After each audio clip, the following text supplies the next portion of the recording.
Bonjour à tous, j'espère que vous allez bien. Comme chaque dimanche 18h, on se retrouve pour une nouvelle analyse de diète. Et cette semaine, je suis très enthousiaste parce qu'on va analyser la diète de quelqu'un que j'aime bien en tant que youtubeur. Pour une fois que je connais parce qu'il m'a beaucoup fait rire sur toutes ces années, à chaque fois que j'ai consulté ses vidéos. Il s'agit de Monsieur Kurnaz, Efkan Kurnaz, alias From Human to God, que beaucoup d'entre vous connaissent. Vous m'avez demandé d'analyser sa diète, donc je vais le faire avec grand plaisir parce que pour le coup, j'aime regarder ses vidéos parce que je trouve que c'est un personnage vraiment très drôle, très sympathique et souvent très intéressant. Mais avant toute chose, bien sûr, notre célèbre générique. Vas-y, oui, oui. Oui, vas-y, oui, oui, oui, oui, avec ton beau taxi.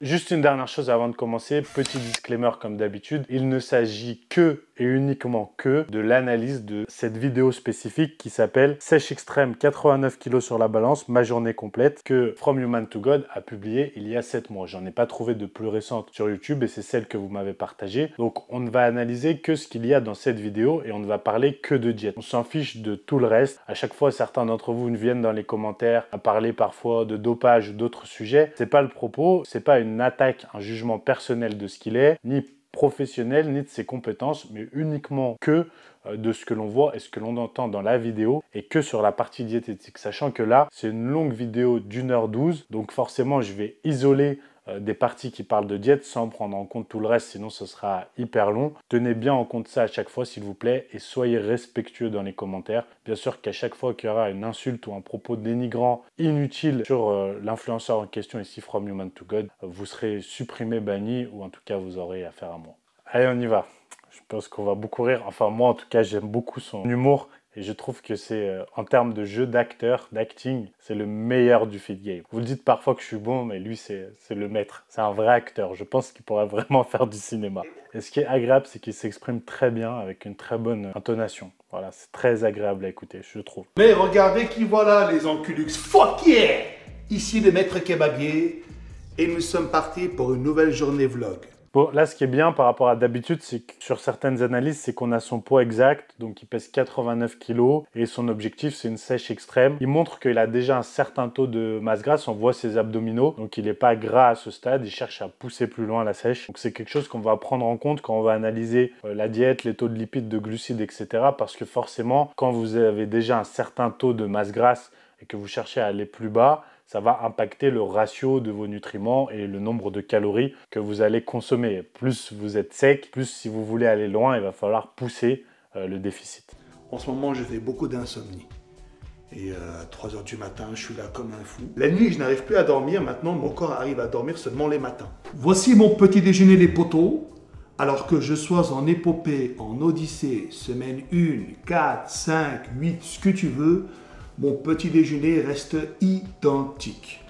Donc là, première chose intéressante, il explique que son petit déjeuner, quel que soit l'objectif, prise de masse ou sèche, reste toujours le même, qu'on pourra faire une analyse globale de ce qu'il en est. Qu'est-ce qu'on a au menu? 250 ml de blanc d'œuf Prozise, accompagné d'un œuf entier bio.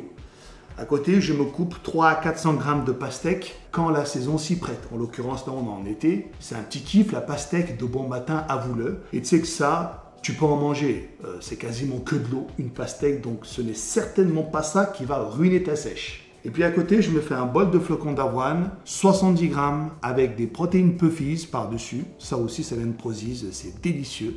Ça donne beaucoup de goût en fait aux flocons d'avoine, donc c'est génial. Et puis par-dessus, je rajoute une cuillère à café de miel. Moi, j'achète mon miel chez Famille Marie et aujourd'hui, c'est le miel de Bruyère. J'asperge le tout de lait de coco. Donc, je prends toujours le lait de coco Carrefour sans sucre. Je trouve que ça se marie bien avec le bol de flocons d'avoine. Ok, donc premier repas de la journée, il y a pas mal de choses, on va prendre step by step. Premièrement, le blanc d'œuf et le jaune.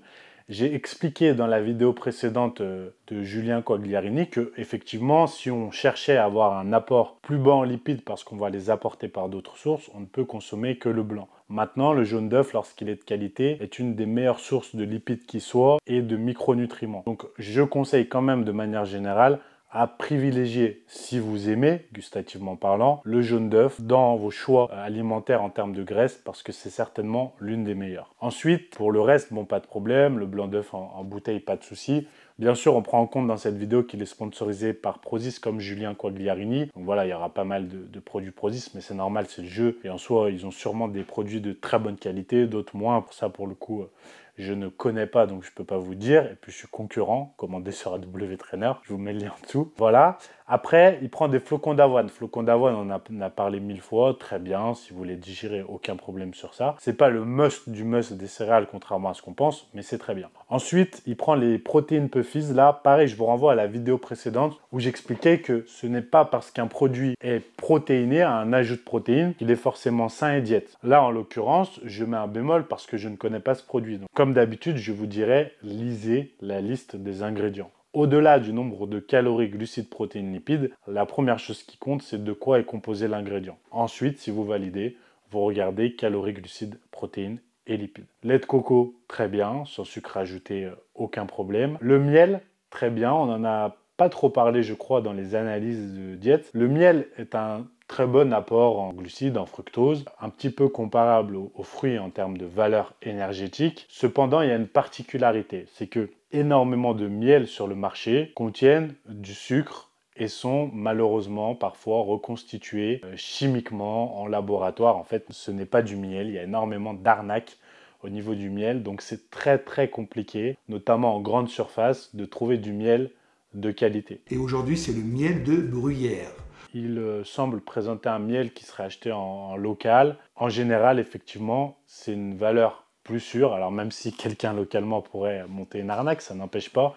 Mais voilà, soyez attentifs sur le miel que vous consommez parce que parfois, il vaut mieux ne pas consommer de miel et aller se tourner vers du sirop d'érable, je ne sais pas, d'autres fruits, de la compote, que d'acheter les miels, vous savez, premier prix là que vous retrouvez en grande surface, qui malheureusement viennent de l'autre bout du monde et ont subi multiples transformations entre-temps et surtout ne contiennent en vérité que très peu de miel. Voilà, donc je mets un bémol vis-à-vis de ça. La pastèque, très intéressant. Je suis content parce qu'il a dédiabolisé la pastèque parce que parfois certains influenceurs nous disent oui, l'index glycémique, etc. La pastèque est excellente, comme tous les fruits. Vous ne devez vous passer d'aucun fruit. Le plus important pour les fruits, c'est de les consommer de saison. Il l'a dit, c'est la saison, excellent. De les consommer si possible frais ou surgelés, parce que c'est là où ils contiennent le plus de vitamines et minéraux, ils s'en conservent le plus, et localement si c'est possible. Bon, après pour la pastèque c'est plus compliqué, mais voilà, en fonction des fruits. Mais c'est vraiment l'idéal, c'est un très bon fruit comme l'ensemble qui apporte des vitamines, des minéraux, qui apporte effectivement une quantité d'eau non négligeable aussi, et c'est très bien pour l'hydratation, des fibres, etc. Donc voilà, consommer des fruits et légumes, c'est super important. Comme d'habitude, on fait un bisou à David Michigan. Fruits, je savais pas que c'était mauvais pour sécher, c'est la pire des choses. Le fructose, c'est l'ennemi de la perte de poids et de la sèche. Et enfin, la dernière chose, ça fait beaucoup de choses, mais c'est bien, elle a un petit déjeuner varié, c'est intéressant de voir ça et ça vous donne aussi des idées pour vous, il y a des choses intéressantes. L'arôme magie sur les œufs, alors c'est vrai que j'ai jamais goûté, honnêtement. Je ne connais pas cet arôme et la composition dans le détail, mais en général, ce n'est pas critique, il me semble pas en tout cas, il me semble que c'est plutôt pas mal. Pas trop abuser parce que cette merde est quand même très salée. Et moi, je suis quelqu'un qui fait beaucoup de rétention d'eau, donc faut y aller modérément. Maintenant, concernant ce qu'il dit pour le taux de sel, là, c'est très intéressant parce qu'il explique qu'il n'en met pas trop non plus, parce que c'est très salé et que lui fait facilement de la rétention d'eau. Alors ça, qu'est-ce qui est intéressant là-dedans? C'est qu'en fait, la rétention d'eau ne dépend pas du sel.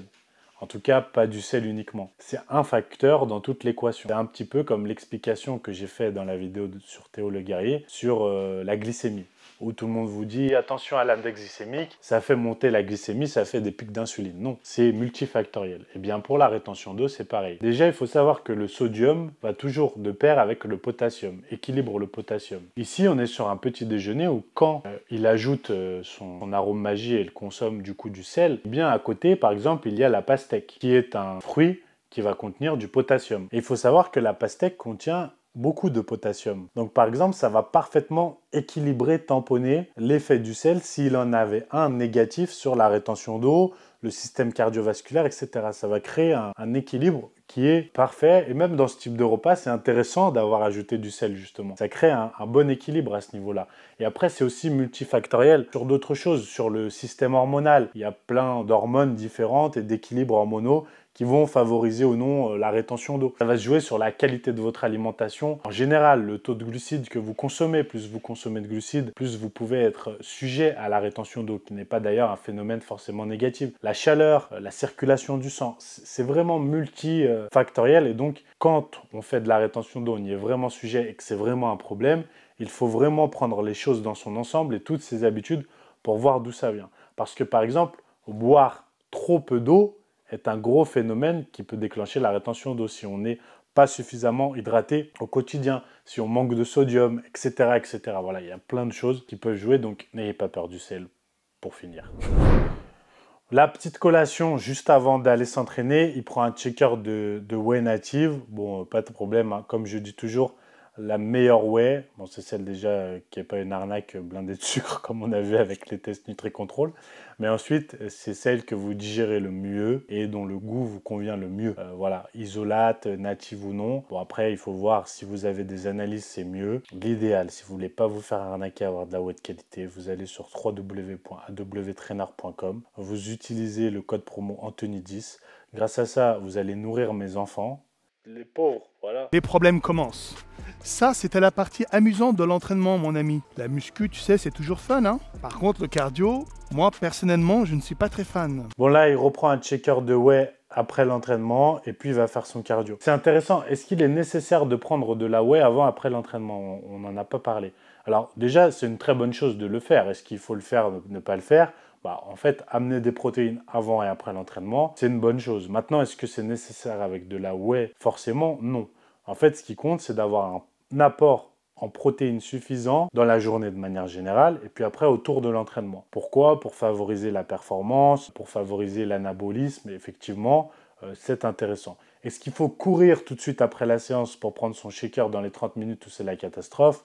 Non, on sait maintenant que ce n'est pas le cas. Est-ce que pour autant il faut ne rien manger après l'entraînement? Non plus. L'idéal, plus vite vous allez refaire vos stocks après l'entraînement, plus vite vous allez commencer à activer le mécanisme de récupération, de régénération de ce que vous avez fait à l'entraînement pour devenir plus fort, pour devenir plus musclé, etc., etc. Donc, ce qui compte, c'est dans l'heure et demie avant l'entraînement, d'avoir un apport en protéines et en glucides dans l'idéal, via un repas solide ou une collation liquide. Ça dépend de votre diète, ça dépend de votre organisation, et d'avoir la même chose après, dans l'heure et demie qui suit, d'avoir une collation ou un repas solide. Ça peut être de la whey et de l'avoine avant et après, ou de la whey et de la crème de riz, mais ça peut aussi être du poulet et du riz, du steak et des patates douces, etc., etc. Alors après, on va venir consommer des fibres, on va venir consommer des lipides aussi, ça peut être très intéressant. Avant, ça dépend de combien de temps avant. Parce que bien sûr que si vous prenez un repas solide, que vous venez ajouter des légumes et des lipides avant l'entraînement, vous vous doutez bien que le temps de digestion, d'assimilation va être plus lent, et pendant l'entraînement, vous allez encore être en état de digestion, et c'est un petit peu la pire chose que vous puissiez faire pour être en forme.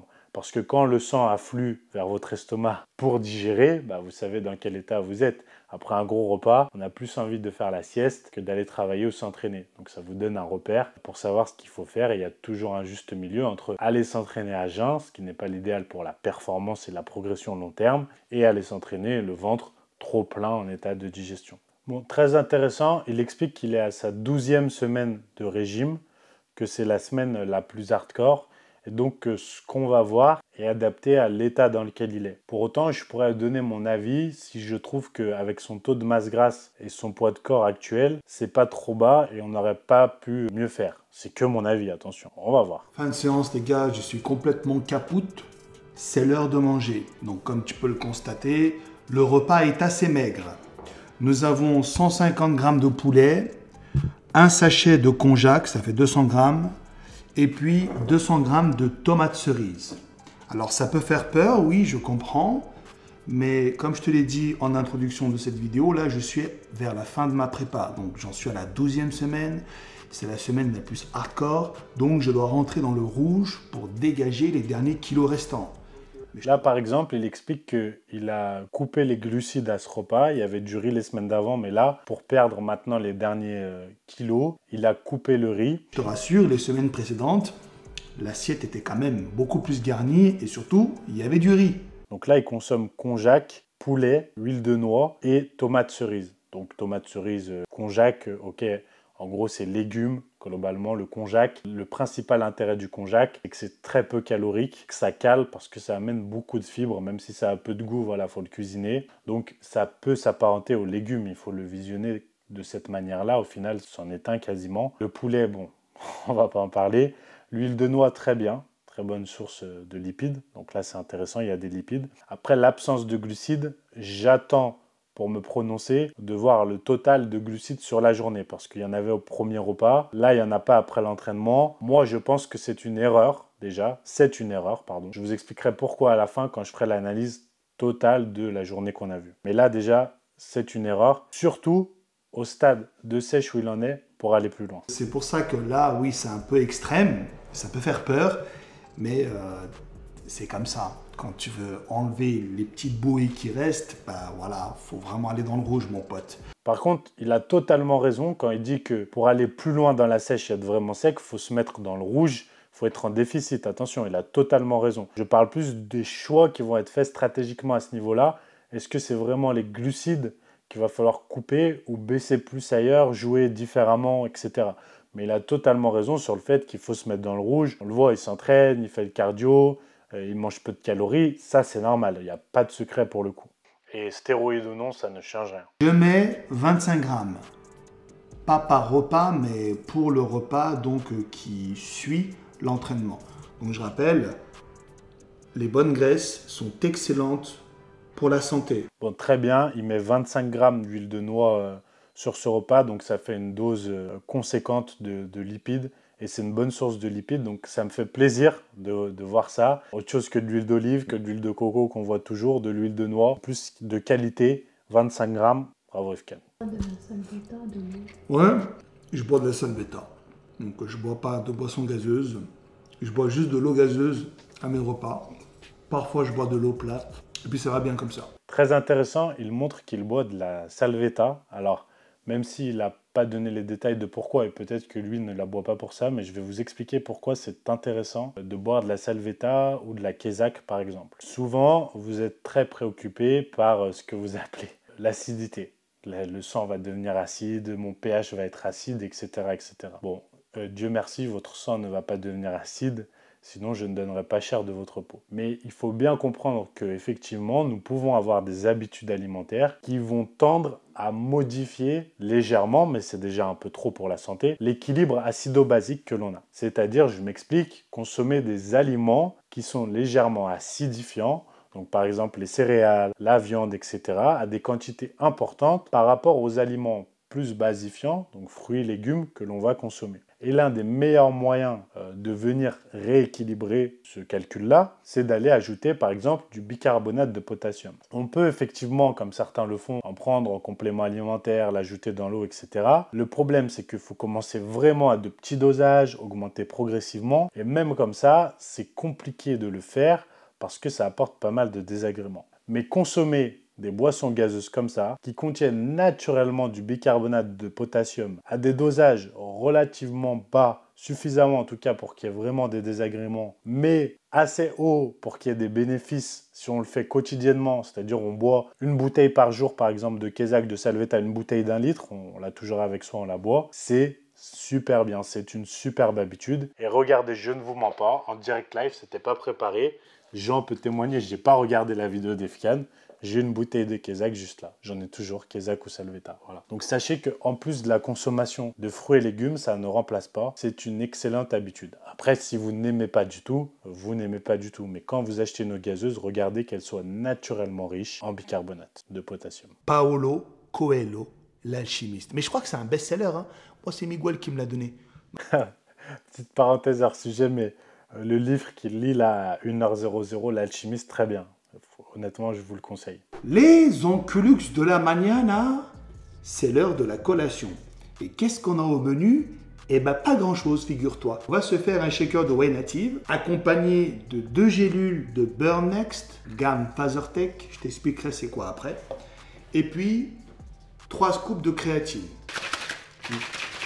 Donc là, il fait une collation, on voit il consomme que de la whey. Alors, petite astuce, quand vous êtes en déficit calorique comme ça et que vous avez faim, bah, c'est le bon moment une bonne astuce pour arrêter la whey. Parce que la whey ne va absolument pas vous caler, n'amener de satiété. Donc c'est le bon moment, si vous le pouvez, pour consommer du solide. En collation, par exemple, ici, pourquoi pas, je dis une bêtise, se faire un steak, se faire du poulet avec des légumes. Pareil, avant, après l'entraînement, quand il a pris le shaker de whey, pourquoi ne pas garder ces calories-là solides? Parce que les 3 shakers de whey, ça fait pas mal de calories, pas mal de choses qu'il aurait pu manger solide. Après, c'est son choix, hein. Je donne des astuces pour vous, attention. C'est pas du tout une erreur de le faire, mais si on a faim et que du coup on a tendance à aller craquer, là dans ce cas, ce serait une erreur que de prendre des shakers alors qu'on pourrait garder ses calories en solide pour être calé et moins frustré. Si vous voulez une approche personnalisée, savoir vraiment ce qu'il faut faire en termes de diète, d'entraînement, être encadré, suivre une vraie méthode et avoir de vrais résultats, n'hésitez pas à aller sur mon site www.antowest.com tout simplement et à regarder mes coachings personnalisés, mes programmes sur mesure, mais aussi mon e-book spécial prise de masse qui s'appelle Fast Gains, qui est en ce moment en promotion pour le lancement à moins 50%. Vous avez 12 semaines d'entraînement et de diète ultra détaillées, personnalisées en fonction de votre poids de corps. Foncez si vous voulez progresser, c'est maintenant. Dernier repas de la journée, mon cher camarade. Voici. Donc c'est exactement le même repas que celui qui suit le post-workout, donc le repas juste après l'entraînement. Poulet, konjac, tomate. 200 g de poulet, 200 g de konjac et 200 g de tomate. Ok, donc dernier repas du soir. Donc vous avez vu, il a fait petit déjeuner, shaker avant l'entraînement, shaker après l'entraînement, repas après l'entraînement, shaker l'après-midi et repas du soir qui est le même que celui du midi, exactement le même. Tomate cerise, konjac, poulet, huile de noix. Déjà, je note, il y a 50 g d'huile de noix dans sa journée.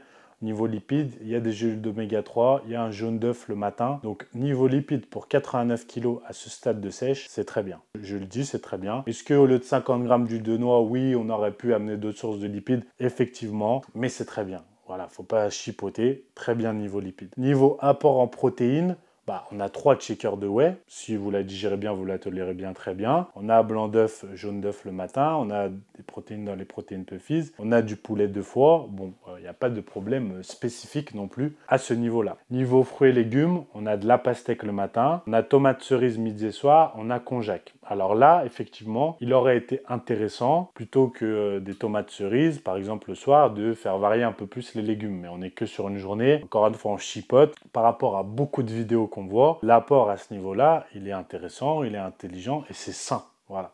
Et le konjac est une bonne astuce pour la satiété. Maintenant, en termes de glucides, on voit qu'on a en source principale que l'avoine et la pastèque du petit déjeuner et ensuite on n'en a plus. Déjà premièrement, au stade où il en est, avec le physique qu'il a et la définition qu'il a pour l'objectif où il veut être, si vous en êtes à ce stade en termes de glucides, c'est que vous avez mal fait les choses. Si vous êtes aussi bas en glucides et qu'il vous reste encore autant à perdre, c'est que vous avez mal fait les choses, je le répète, et que votre métabolisme va forcément en souffrir. Et même si vous arrivez à l'objectif, et il va y arriver, j'en suis sûr, vous allez ensuite avoir beaucoup de mal derrière à continuer à maintenir ce niveau de sèche, à ne pas vite reprendre du poids, vite reprendre du gras. Parce que vous avez trop baissé les glucides. Il y a plusieurs stratégies qui sont intéressantes dans ce cas-là. Déjà, étant donné le ratio entre poids de corps et lipides, il pourrait, et c'est ce que je ferais, baisser les lipides pour consommer plus de glucides. Ce qui ferait le même total calorique, mais les glucides étant le principal substrat, le principal nutriment, j'espère que vous me suivez, qui va activer la thyroïde via divers mécanismes. Je ne vais pas aller trop loin dans l'explication, mais